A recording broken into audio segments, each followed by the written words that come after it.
Good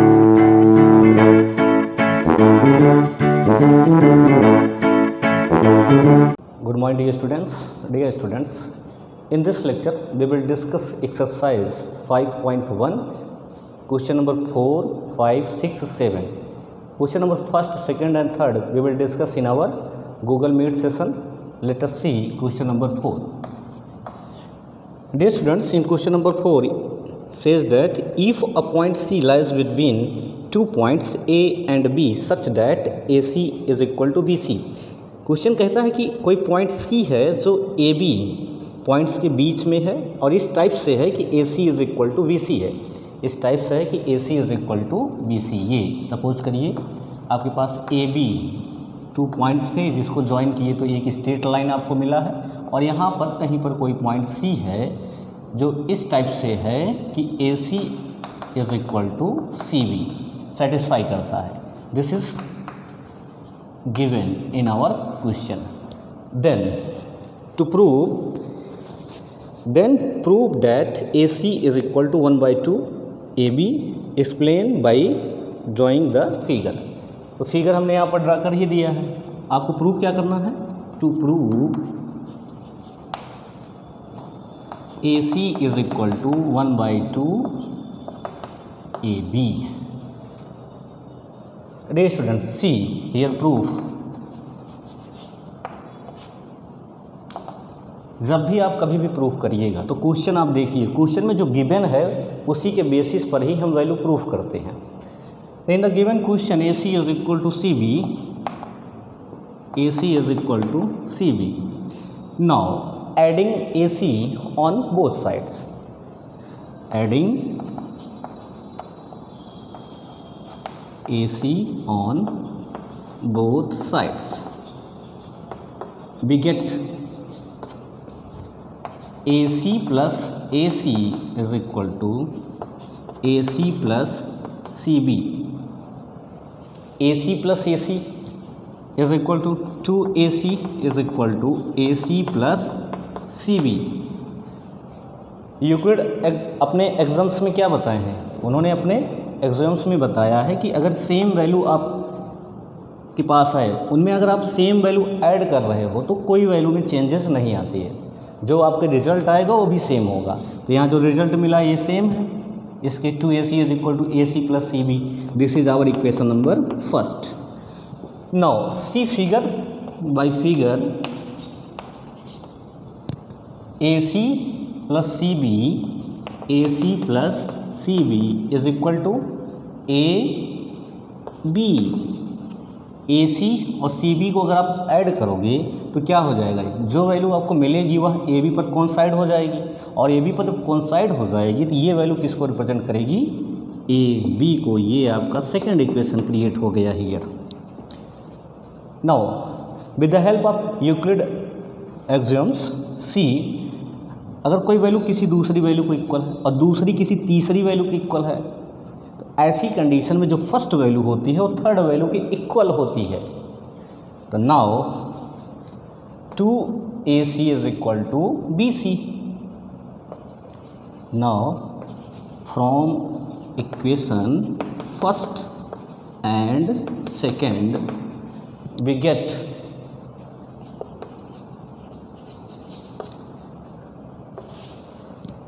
to AC is equal to AB. AC is equal to, इधर इसको transpose करें क्या होगा? 1/2 AB. 1/2 AB. AC क्या है? AB का हाफ है.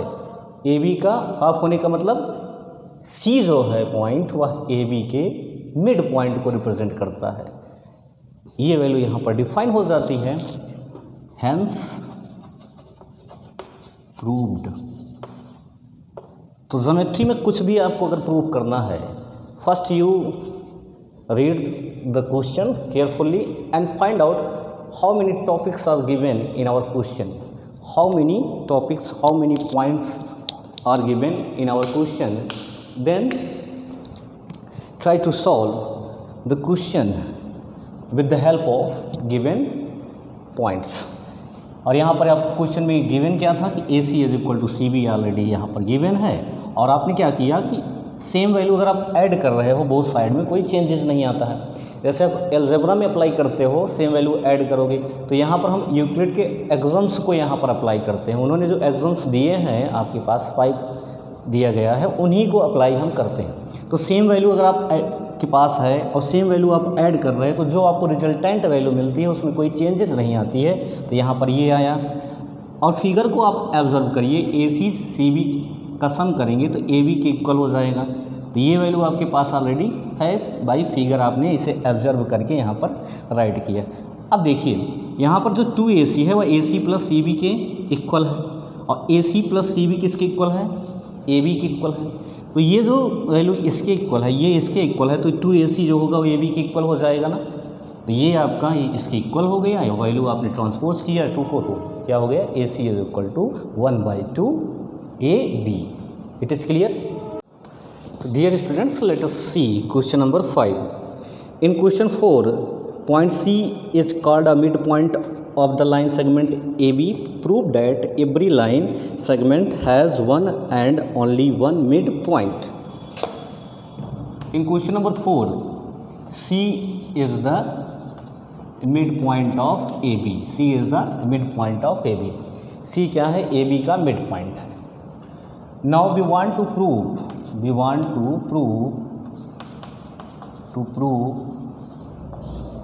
every line segment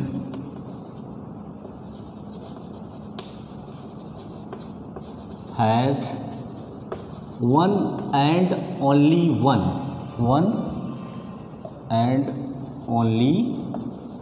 one midpoint. Every line segment has one and only one midpoint. We want to prove this statement. How can we prove? Right here, prove. Let us consider a point D is the midpoint of AB. Point D is the midpoint of AB. Let D is the midpoint of AB. But we know from question 4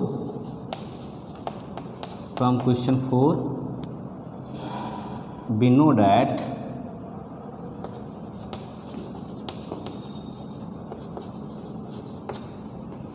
AC is equal to 1/2 AB. This is our equation number 1. ये आपका equation number 1 create हो गया कि नहीं create हो गया? Now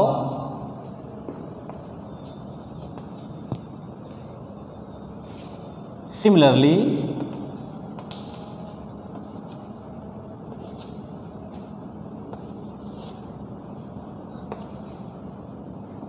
we have to write here AD is equal to 1/2 AB. This is our equation number 2. From equation 1 and 2 we get, आपने question 4 में इसे प्रूफ किया है, चाहे वो प्रोसेस फिर से लिख सकते हो, और ये आप डायरेक्ट यहाँ पर मैं लिख दे रहा हूँ, आप सारे प्रोसेस क्या लिखोगे? फिर से लिखोगे, और तब इस वैल्यू को आप सिमिलरली करके यहाँ पर डिफाइन कर देते हैं।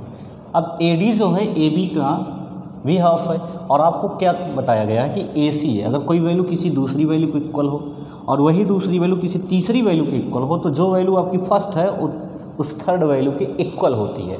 It means AC is equal to AD, AC AD के इक्वल है। इट मीन्स जो C पॉइंट है उसी पर पॉइंट D क्या हो गया? कोइंसाइड हो गया। पॉइंट C पर पॉइंट D क्या हो गया? कोइंसाइड हो गया। That's why C is the midpoint of AB. C is the midpoint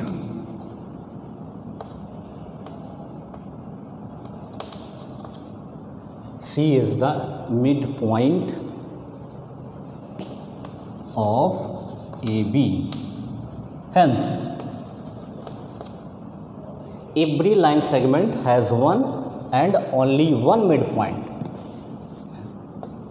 Every line segment has one and only one midpoint. जब आपने ए बी लाइन सेगमेंट लिया, उसके लिए आपने सी को प्रूफ कर दिया कि एक है, ऐसे जितने भी आप लाइन लेंगे सबके लिए ये स्टेटमेंट ट्रू रहेगा. It is clear. Now let us consider question number 6. In question number 6, in figure 5.10, if AC is equal to BD, AC is equal to BD, then prove that AB is equal to CD. Question में कह रहा है कि AC BD के equal है, figure में define किया गया है. Then prove that AB is equal to CD. AB को CD के इक्वल प्रूफ यहाँ पर करना है.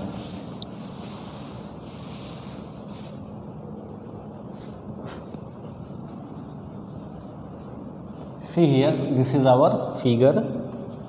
A, B, C and D are the points.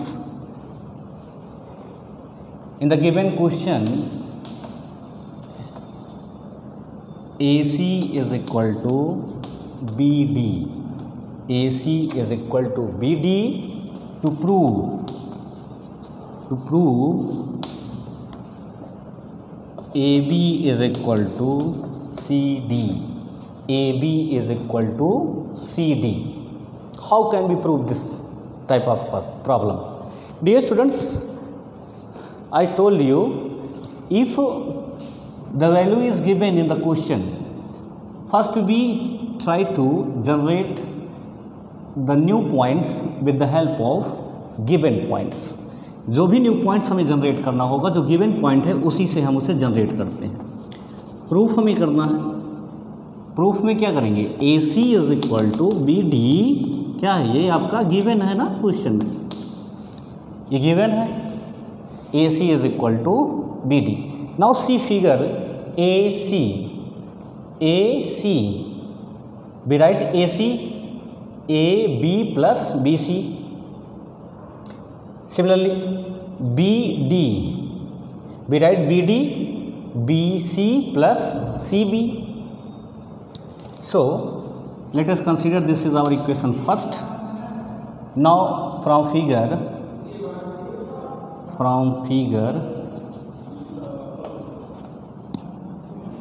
AB plus BC is equal to AC and BC plus CD is equal to BD. Suppose that this is our second equation. By Euclid's axioms, AC BD के equal है. अब इस value को आप यहाँ पर देखिए, AC की वैल्यू आपको AB प्लस BC मिला है ना. इसे आप यहाँ पर पुट कर सकते हो, क्योंकि ये जब इसके इक्वल है BD के, तो AC जो है AB प्लस BC के इक्वल है, तो ये वैल्यू यहाँ पर हम पुट करेंगे तो ये भी इसके इक्वल होगा. और BD की वैल्यू क्या है? BC प्लस CD के इक्वल है, तो BC प्लस CD को भी यहाँ पर हम पुट कर सकते हैं. क्यों ऐसा कर सकते हैं? क्योंकि यूक्लिड्स एक्सियोम्स में बताया गया है कि अगर कोई सेम वैल्यू है और वे किसी दूसरी वैल्यू के इक्वल है, तो ऐसी कंडीशन में क्या होता है, वो जो आपके पास थर्ड वैल्यू है वह फर्स्ट वैल्यू के इक्वल होती है. उसी के बेसिस पर यहाँ पर इसको हम डिफाइन कर देंगे. तो from equation first and second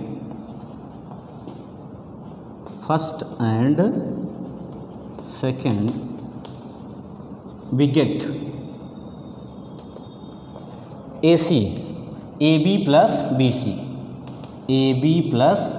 BC is equal to BD BC plus CD. Now see here BC common है, दोनों साइड में है ना. अब आप अगर अलजेब्रा का क्वेश्चन लगाते हैं तो इसको ट्रांसपोज करके कैंसिल कर देते, but with the help of Euclid axioms, if we add same value then we get the resultant value or also same. अगर हम सेम वैल्यू ऐड करते हैं, दो इक्वल वैल्यूज़ आपके पास हैं, आप सेम वैल्यू ऐड करते हो तो जो रिजल्टेंट वैल्यू आपको मिलती है that is also equal to each other. So if we add minus BC और if we subtract same value on both side then the resultant value is also equal. आप चाहे सेम वैल्यू ऐड करिए चाहे आप same value subtract करिए तो value में कोई चेंजेस आता नहीं है, कहने का ये मतलब है.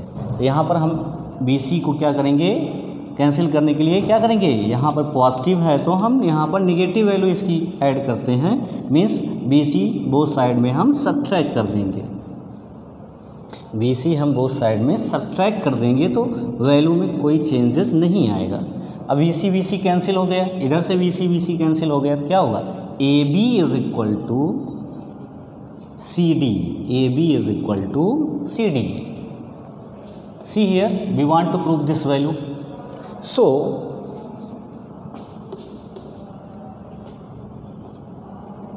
AB is equal to CD, hence proved.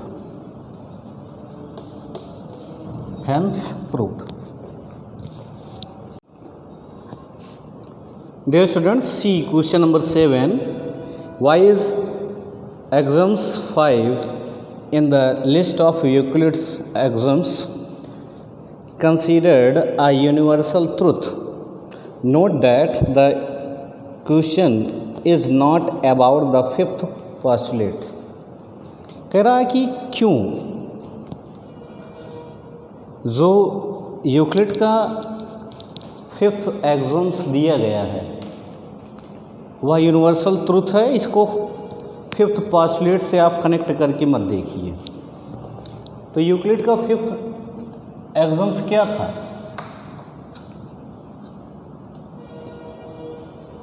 The whole is greater than the parts. The whole is greater than the parts, ये इनका फिफ्थ था. The whole is greater than the part. The whole is greater than the part. Parts कुछ भी आप कह सकते हो, क्योंकि जो होल वैल्यू होगी अपने पार्ट्स से ऑलवेज ग्रेटर ही होगी ना. This type of statement we prove with the help of two cases. एक तो हम इसे मैथमेटिक्स में अप्लाई करेंगे और इसे हम एक रियल लाइफ से जोड़ के करेंगे. In case first, let A is equal to A plus B plus C. A number A is equal to A plus B plus C or a line segment whose sides are A, B and C. Suppose that this is a line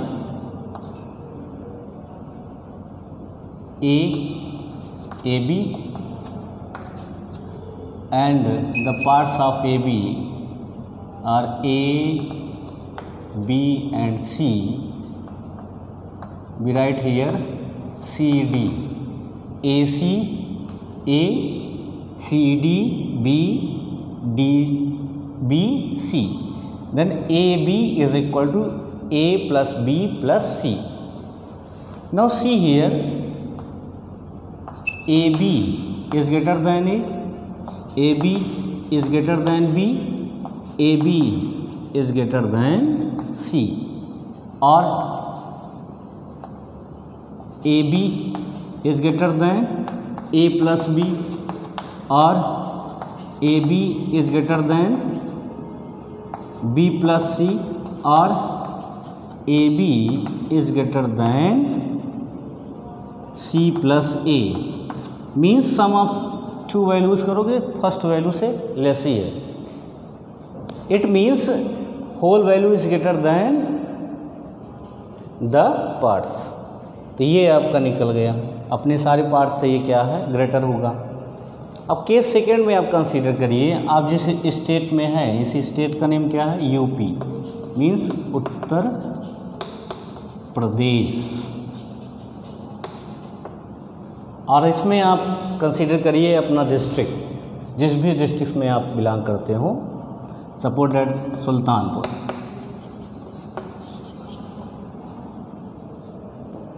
अब आप देखिए district जो आप consider यहाँ पर किए हो, आपका डिस्ट्रिक्ट सुल्तानपुर है, यूपी से छोटा है कि बड़ा है? यूपी को अगर हम होल कंसीडर करेंगे तो आपका डिस्ट्रिक्ट जो है सुल्तानपुर वह यूपी में कंटेन करता है। तो इट मीन्स सुल्तानपुर से बड़ा आपका यूपी है। ये सुल्तानपुर है तो इससे बड़ा क्या है, UP.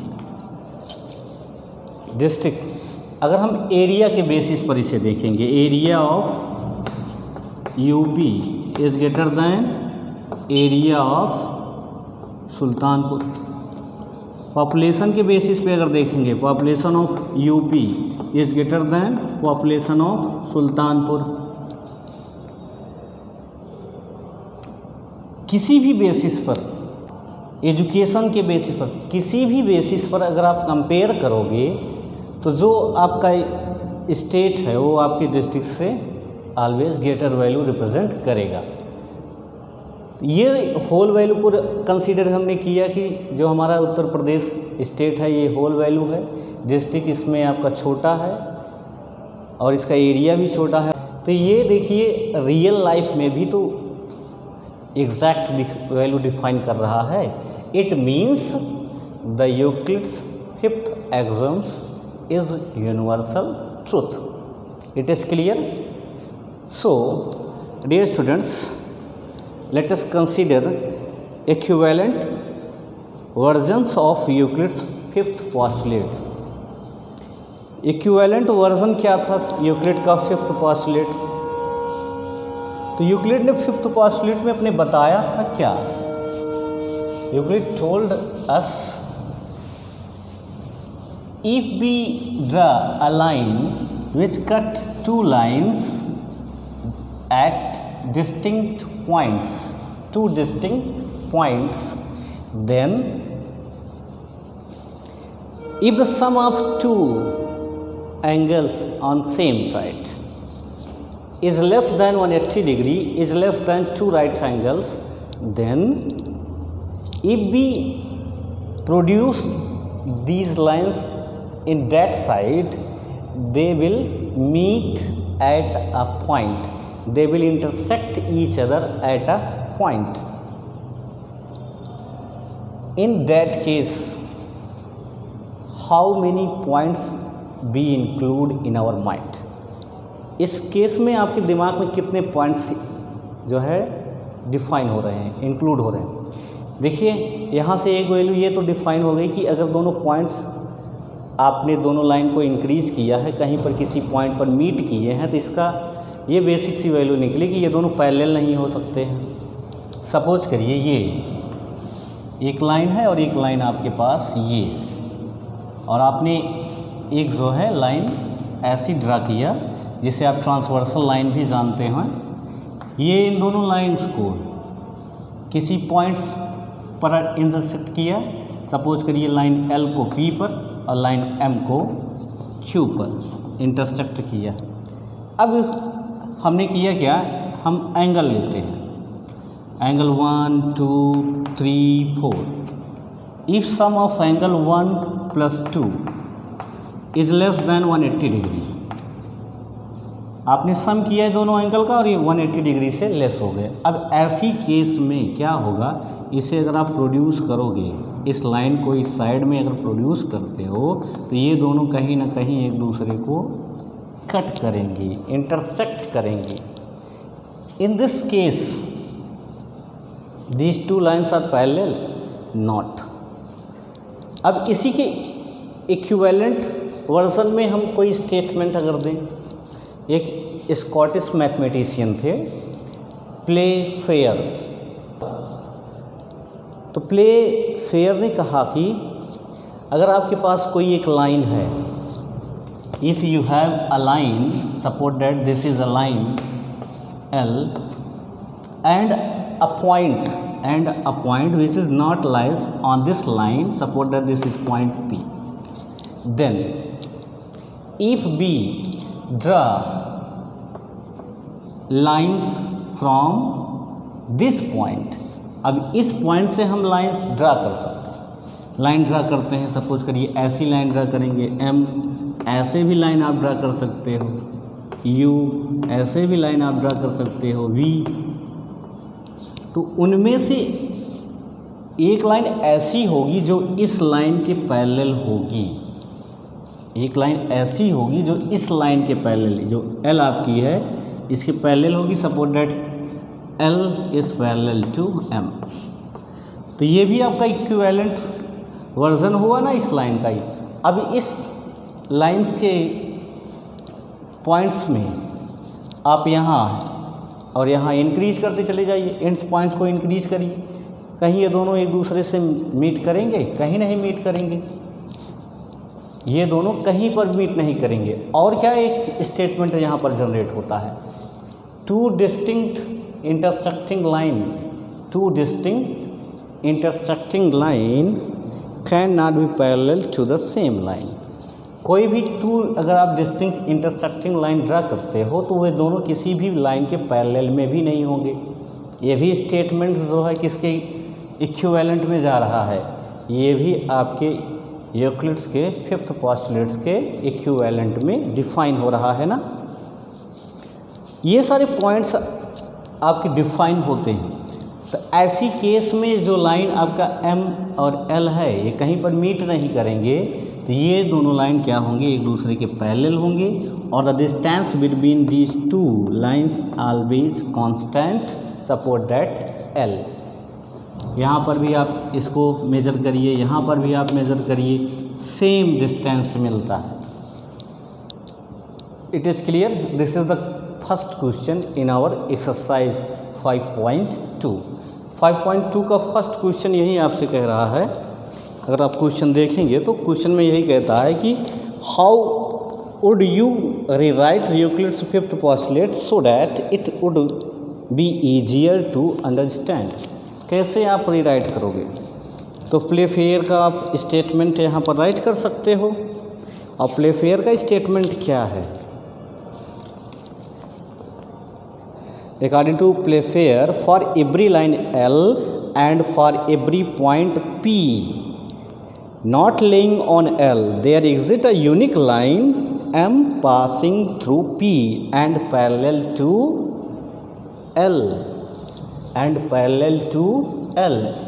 is parallel to L. Okay.